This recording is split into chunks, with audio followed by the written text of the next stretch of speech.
জিনেরা কি খায় আপনি জানলে অবাক হবেন।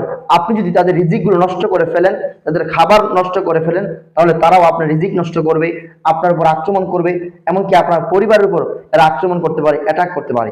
আপনি দুনিয়াতে যখন কোনো মানুষের ক্ষতি করেন, তখন ওই মানুষ আপনার ক্ষতি করার চেষ্টা করবে, এটাই স্বাভাবিক।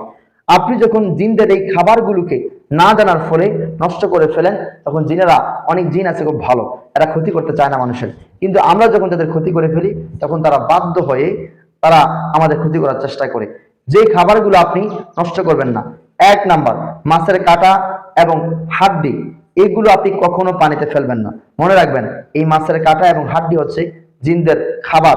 এই খাবারগুলো আপনি পানিতে ফেলবেন না। যদি আপনি এই খাবারগুলো পানিতে ফেলেন, তাহলে এই খাবারের যে স্বাদ, এটা নষ্ট হয়ে যায়।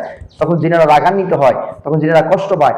অনেক সময় কষ্ট পাওয়ার পরে তারা মানুষের উপর অ্যাটাক করে, আক্রমণ করে। তাহলে কখনো মাছের কাঁটা এবং হাড্ডি পানিতে ফেলবেন না। 2 নাম্বার হচ্ছে গরুর ভুঁড়ি।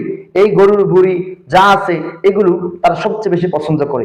এগুলো যদি আপনি, গরুর ভুঁড়ি সাধারণত আমরা মানুষ সবাই খাই, এটা হালাল জায়েজ, কিন্তু এরপর অতিরিক্ত যেগুলো রয়েছে আপনার, যেগুলো খাওয়া যায় না, যেমন গরুর রক্ত আর বিভিন্ন অংশ, অঙ্গ, এই অঙ্গগুলো আপনি একটি এমন জায়গায় ফেলবেন যেখানে মানুষদের চলাফেরা, আনাগোনা খুবই কম, তাহলে ওইগুলো জিনেরা আপনার খেয়ে ফেলবে।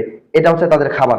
এরপর হচ্ছে আপনার দুর্গন্ধযুক্ত খাবার, অর্থাৎ সাধারণত ময়লা আবর্জনা আমরা যে ফেলে রাখি, এগুলো খবিজ জিন। এই খবিজ জিনেরা সাধারণত এই দুর্গন্ধযুক্ত খাবারগুলো খেয়ে থাকে। তাহলে আপনি আপনার ঘরের কোনো খাবার, এটা দুর্গন্ধ হয়ে গেছে, বাসি হয়ে গেছে, এই খাবারটা আপনি খাবেন না। তো কি করবেন, আপনি পানিতে ফেলবেন না, আপনি এমন জায়গায় ফেলেন যাতে করে কুকুর বিড়াল খেতে পারে।